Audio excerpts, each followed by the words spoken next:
funnel that he has ever seen. It is the most amazing funnel, and what it does is it funnels down photons from the sun, and there's a little tiny water mill at the bottom that when the photons come through this molecule, it creates electricity inside the plant.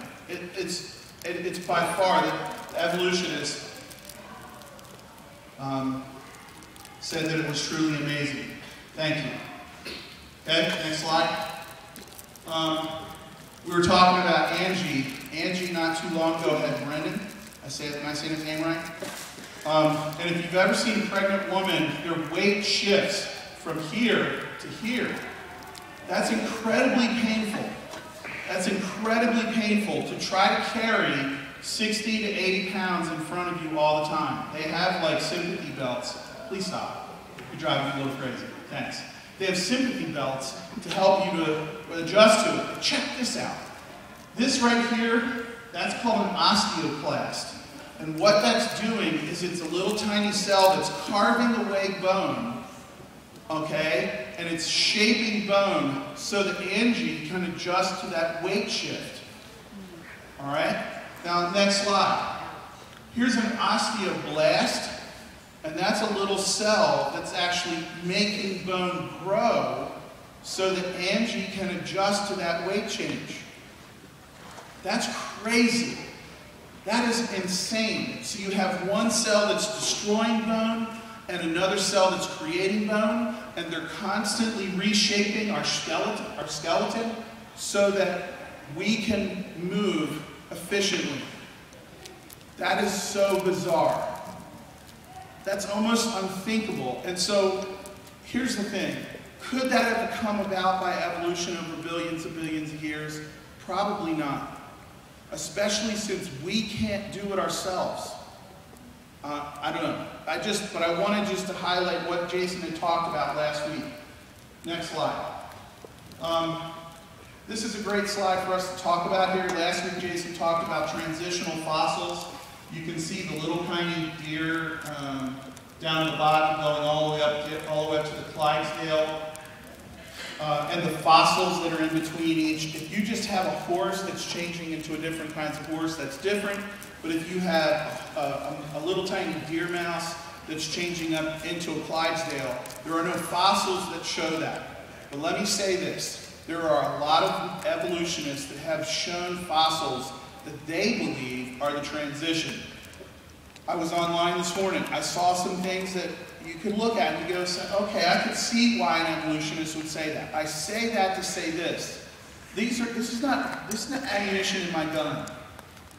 This is me learning to understand what the arguments are and what the points are. This is not me with a knife ready to attack somebody. This is just me understanding that fossils play a role in the argument. So don't be upset, don't fight, don't pressure. It's just so you can learn what's going on.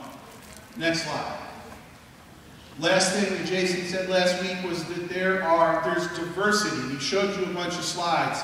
I love his scuba diving stories. They're amazing stories. And here's what kind of bakes my noodle. There are 1 billion different kinds of organisms. So we struggle with one organism evolving from one cell, like a giraffe. How does a giraffe go from one cell all the way to a giraffe? Or a blue whale? The thing that we have to understand here is there are 1 billion species and 1 billion different kinds of organisms. That means that all of those organisms have to evolve. What we're discovering is they're not as simple as we might have thought. They're just not as simple as we might have thought. And each individual of these species does things that are bizarre. There's this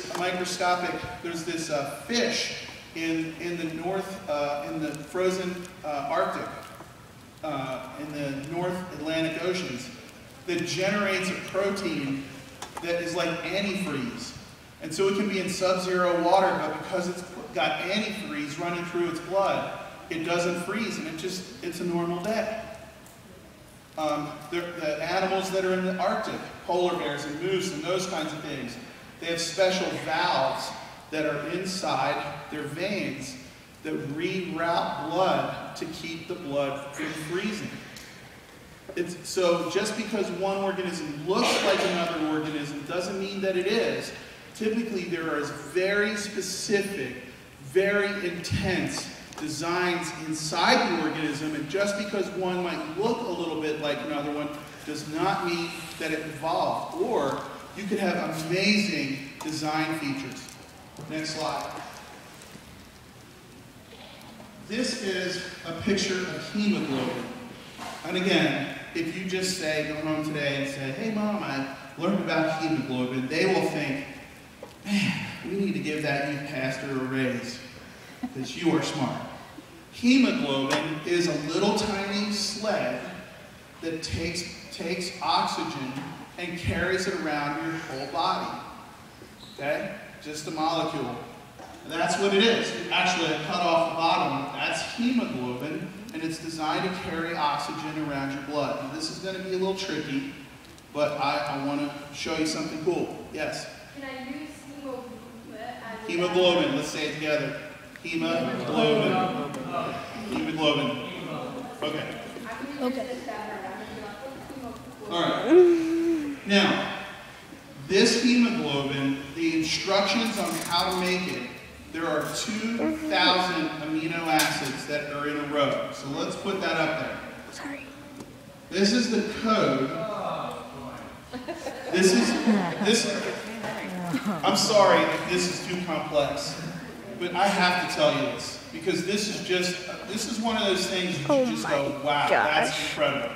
So this is the code on how to make one molecule of hemoglobin. You with? Yeah. That code has to be in the exact order. There's 2,000 codes in it. Every single one of them has to be in the exact order. If one is switched or one is missing, hemoglobin will not work. Okay? If one is switched or one is missing, hemoglobin will not work. Ready? So here's the thinking. Imagine if I had a box of Scrabble pieces and I shook them up and I picked out 2,000 in a row. Would it end up being like that? No. All right, well, what if we put magnets on it? And we shook it up and we shook it up, and then what if we pulled it out? What are the chances that all of those would be in a row? That's some crazy numbers. You know, I want to run that casino. All right? Yeah. Now, here's one last thing that I think is bizarre. In the alphabet up there, imagine if all the alphabet had a right and a left molecule. Because in nature, there's this really weird thing that says that you can have a right-handed molecule and a left-handed molecule, and they're the same thing. So in a box of Scrabble, you mix it up and you pull out 2,000, and they have to be in the correct order. Not only that, but if you have let's just use colors. If you have red tiles and blue tiles, and you shake it up, when you pull them out, you have to have an exact sequence of all those numbers in a row, and they all have to be left.